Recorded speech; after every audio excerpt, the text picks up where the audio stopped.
Hey everyone, today we're going to be taking a look at the North Face Basecamp Voyager 35-liter travel backpack, which in my opinion is one of the best travel bags that you can get for under $200.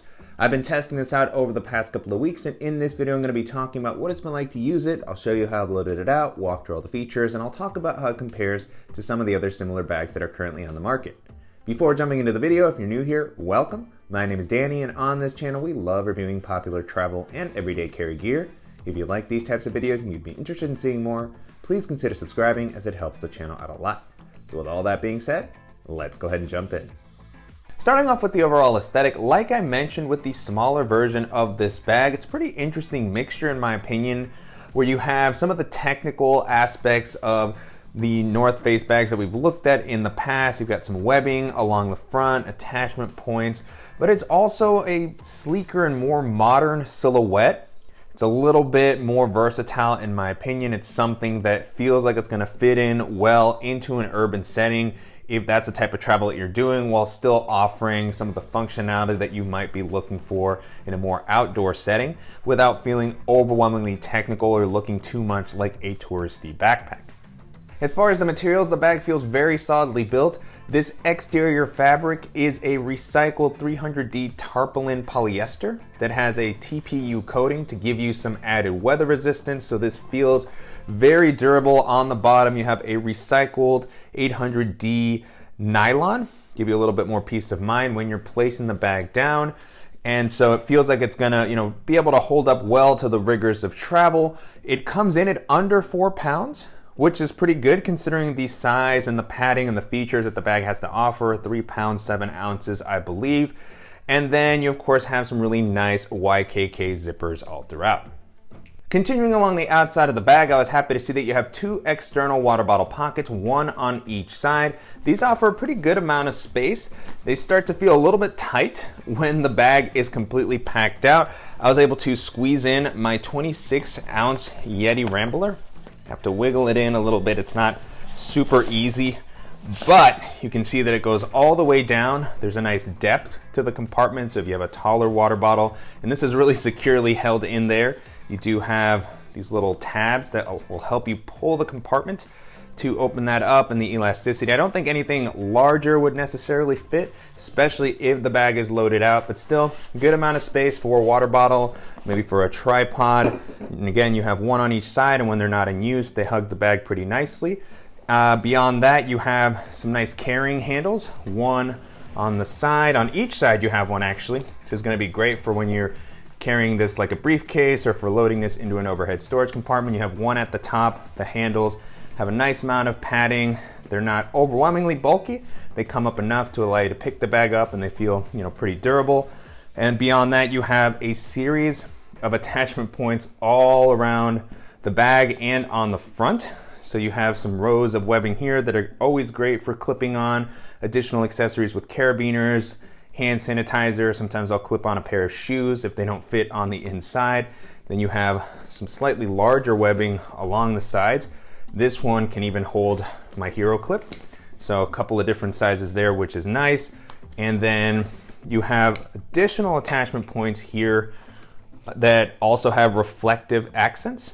So if you want to make yourself a little bit more visible in the darkness, that is always nice to have. You do have the North Face logo down at the bottom. With this version of the bag, there's a lot of contrast. It's the white logo against the black background. It is offered in a navy and an olive color, which I believe have the black version of the logo. So that'll be a little bit more subdued if you don't like to have your logos quite as prominent.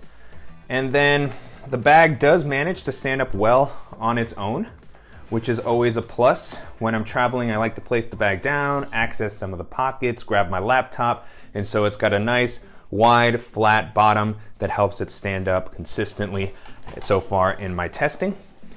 And then taking a look at the capacity, the bag comes in at around 35 liters, which is the one bag travel size that I typically like to use, as it's able to fit into the overhead storage compartments of pretty much any domestic or international airline. So I'm able to fit the items that I would use for a 1 to 2 week trip and it never feels overwhelmingly big, even when it's a little bit more packed out. To me, the bag maintained a pretty streamlined silhouette that hugged my back well, making it great not only for carrying onto a variety of flights, but also when I arrive at my destination for navigating crowded areas and jumping onto public transit. Taking a look at the harness system, so far the bag has been pretty comfortable to wear. There's a decent amount of padding here. It's a little bit thinner than I would typically like to see on a bag of this size, but for the most part it's felt comfortable. It's gel-like, really soft and broken in. You don't have air mesh on the inside, but got a little bit of breathability, some slight kind of elevation here. The straps also have a nice width to help prevent the bag from digging into your shoulders when it's a little bit more packed out. On the straps, you also have some webbing to allow you to clip on additional accessories, as well as an adjustable sternum strap to help distribute the weight. You don't have the ability to add a waist belt to this bag, which is interesting considering the size and how many of the North Face's bags do offer that. I personally don't mind. Even with a bag of this size, I still don't tend to use a waist strap that much. And one additional note to call out with the shoulder straps. For me, I haven't had any issues with the distance between the shoulder straps. I know some people might find this a little bit narrow or might prefer the straps to be further apart, so just wanted to mention that. But again, for me, I really haven't had any issues on that front. And then taking a look at the back paneling, this has been really comfortable. I love the padding that's included here. It's very robust. You can see that it's thicker than the one that's on the straps. I wish there had been something closer to this on the straps. So just really nicely distributed, lots of comfort, even when you're wearing this for a longer period of time with a lot of weight. The weight is well distributed. You also have some good elevation here to create this air channel to provide you with some ventilation while you're walking around. And then the last thing I'll call out while we're on the back paneling is that you also have a really nice luggage pass-through that's going to allow you to rest this on a suitcase while traveling to save some weight on your back. It's interesting that this was included with the larger version of the bag and not with the day pack. I feel like that would have been maybe a little bit of a better match, but still nice to see it included here. It's a good implementation for anybody who does, feel like they need to travel with the two bag setup. Jumping into the organizational options, there's a nice variety of pockets throughout the bag without feeling overwhelming. The layout here is pretty similar to the smaller version of the bag. So you have a zippered quick access pocket along the front, which extends from the middle down to the bottom. This is gonna offer a pretty decent amount of space and volume. I do have the main area pretty full, so I'm glad to see that I still have the ability to store a variety of items in this area. This one does have a soft lining on the inside to help prevent against scratching. Currently what I have here is my iPad mini, which fits in there easily. And then I also have a USB hub and USB-C cable to charge my iPad and my laptop. So those both fit in there easily. There was still some leftover space. This is probably a good spot for any headphones that are a little bit flatter. So AirPods Pro or some of the Sony headphones that lay flat would probably fit in here comfortably. Some Bose, and so nice to see this soft lining included there to just provide a little bit more protection, peace of mind. And then above that you have an admin style compartment with a little bit of internal organization. Before taking a look at that, I do like that you have just this area here that's kind of a catch-all area for pouches or larger accessories. Always very useful while traveling to have, liquids there, a jacket. In my case, I currently just have my sunglasses and my GoPro laying there on the front, but plenty of space for other things. And then behind those, there are a couple of mesh slip pockets. There's not elasticity here, so the items might slide out if they're a little bit too small. And one of these at the moment, I just have cable to charge my phone while I'm on the go. And then behind that, you have a couple of smaller slip pockets, great for pens or something like a flashlight. Currently have one of those there at the moment. And then have a compartment that has a soft lining. Great spot for a phone. At the moment, I have my Magic Mouse in there. And then on the back, you have a nice sleeve that's got another soft lining, so a good spot for an e-reader or if you need another tablet area.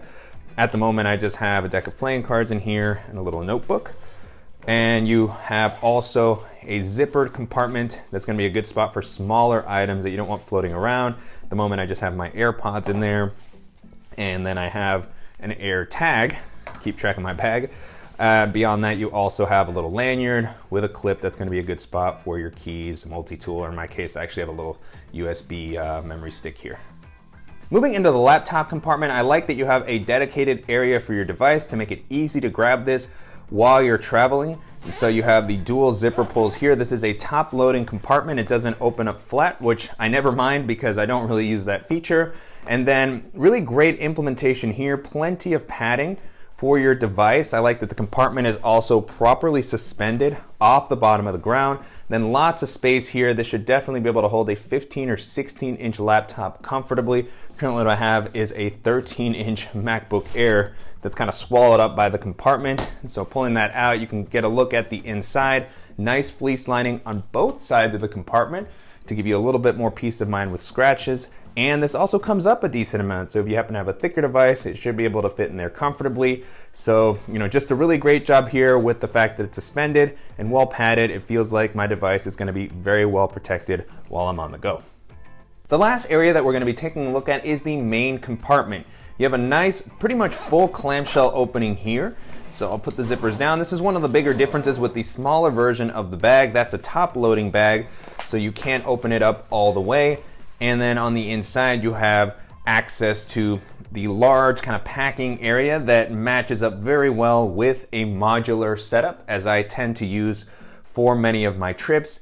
So jumping into the items that I have here, I have my extra pair of shoes, the Toms that I normally have with me, and then at the top, I have a packable rain jacket, I have my DOP kit, then I have the smaller Peak Design compression packing cube, as well as the larger one here on the bottom. So all of that fit in there very comfortably without the bag feeling overwhelmingly packed out. It still felt like I had more space, but that's the setup that I would tend to use for a 1 to 2 week trip.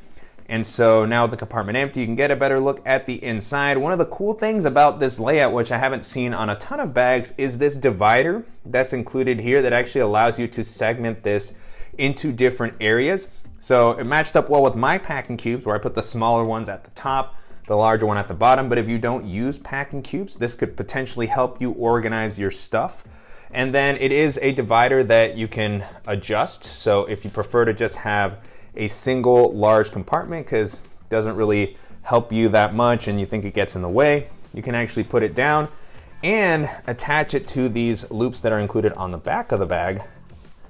And then it ends up creating just a small additional almost slip pocket here on the back that I probably wouldn't use too much. I'd just let this sort of lay flat, and then you do have the ability to kind of rest some items there. It might fall out of the side, so I wouldn't put anything too small. I think this is more just meant to help keep this out of the way if you just choose to use this as one large main storing area. But beyond that, no compression straps or anything like that. Really simple layout, which I generally like, as I feel like it allows you to really maximize how much you can store.